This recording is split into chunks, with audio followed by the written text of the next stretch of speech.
Hello friends, সবাইকে শুভ জন্মাষ্টমীর অনেক অনেক শুভেচ্ছা। তো দেখো, গোপালকে নিয়ে স্নান করাতে বসে পড়েছি।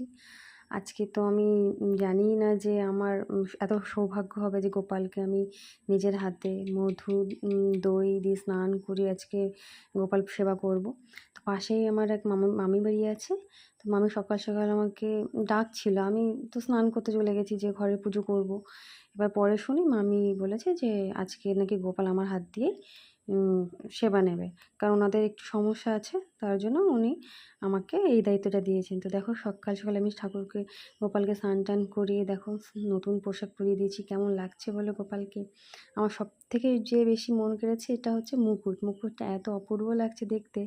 এদিকে সবাই বৌদি, কাকিমা এরা সবাই দেখো, কেউ লুচির জন্য আটা চেলে নিচ্ছে, কেউ তালের বড়া করে নিচ্ছে। এই যে তালের বড়া রেডি। এই যে মা কাকিমারা দেখো সব নাড়ু বানাচ্ছে, লুচি তৈরি হয়ে গেছে, একদিকে সুজি করা হচ্ছে। তো মানে সকাল থেকেই ব্যস্ত আমি। এদিকে আমার নিজেরই এখন বাড়িতে পুজো করা হয়নি। আমি ভেবেছি শুধু হয়তো গোপালটা এমনি পাতবো, আমি জানতাম না যে পুরোটাই আমাকে পুজো করে নিতে হবে।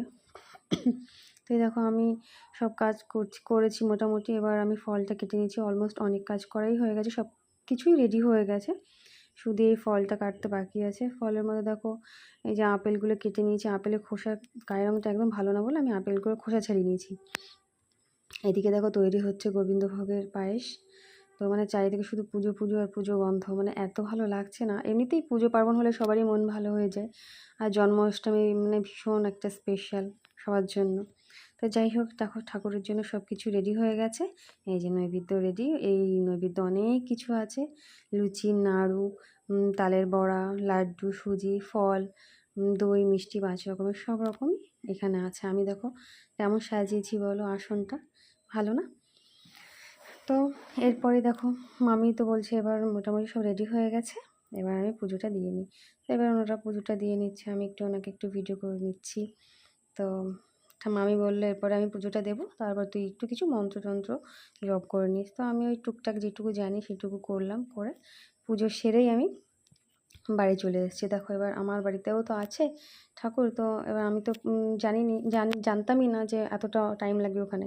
তো আমার একটু দেরি হয়ে গেলো। বাড়িতে এসে দেখো আমি সুজিটা করে নিয়েছি সবার আগে, তারপর লাড্ডু, এই যে দেখো একটু মাখন মিষ্টি, এই যে বেদানা দিয়ে লাড্ডু দিয়ে ফল দিয়ে ঠাকুরকে একটু পুজো করে নিলাম। আর মাখনটা আমি বাড়িতেই বানিয়েছি, এটা আমার দেখা একটা, যে ঘিতে আইস দিলে এরকম বেশ জমে যায়। তো দেখো আমার কিচ্ছু আনা হয়নি পাতা টাতা। তো দেখো সবার আগে আমার পাখিকে দিয়ে দিচ্ছি প্রসাদ। আমি কলা পাতা তুলে নিয়ে এসেছি, দেখতে ভালো লাগবে বলে।